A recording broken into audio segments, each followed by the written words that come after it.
Trajtimet estetike, kujdesi për veten janë trendi më i madh sot në botë, por kanë hyrë dhe në Shqipëri. Jam me doktoresh Vilma Tafilajm për ta pyetur kush kujdeset më shumë për veten në Shqipëri, meshkujt apo femrat? Kush kujdeset Vilma më shumë? Atëherë, raportet tona të fundit janë 50-50. Edhe meshkujt edhe femrat po njësoj. 50-50, po para 2-3 vjetësh si kanë qenë? Më përpara kanë qenë 80-20 ose 70-30 në raport të femrave më tepër. 50-50 janë për momentin kush janë trajtimet më bazike që bëjnë femrat. Atëherë, femrat bëjnë trajtimet me mbushës, pra me fillera, trajtimet rigjeneruese, antirrudh, mezoterapi gjithashtu.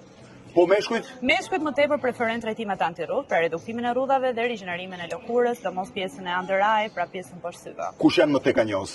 Më tekanjoz janë femrat, gjithmonë. Se? Sepse femrat duan gjithmonë perfeksionin, e shikojnë lëkurën e tyre me shumë detaje dhe asnjëherë nuk binden mjaftueshëm. Po në pjesën e po i quaj operacioneve, pra kirurgjisë, kush janë më pranishëm? Në pjesën e operacioneve janë më tepër femrat gjithashtu, sepse janë më trima. Çfarë raporti? Në raportin mund të themi 70-30, 60-40. Pra femrat hynë në operacion pa çfarë kokë. Meshkujt kanë frikë. Janë më të fiksuar. Kush ka më shumë frikë, meshkujt apo femrat? Meshkujt gjithmonë kanë më shumë frikë, po ama janë pacientët që janë më të bindshëm dhe janë pacientët më të mirë. Sepse e kuptojnë doktorin. Si reagon një pacient kur të shet ty kur shkon për të takuar me atë reagimi është shumë i mirë, gjithmonë, edhe shumë bindës. Dhe poshtohen meshkujt tu? Po, poshtohen shumë meshkujt. Kjo është shumë e rëndësishme. 50-50 thot Vilma për momentin, por meshkujt po vinë në shtim. Po i kalojnë. Faleminderit. Faleminderit.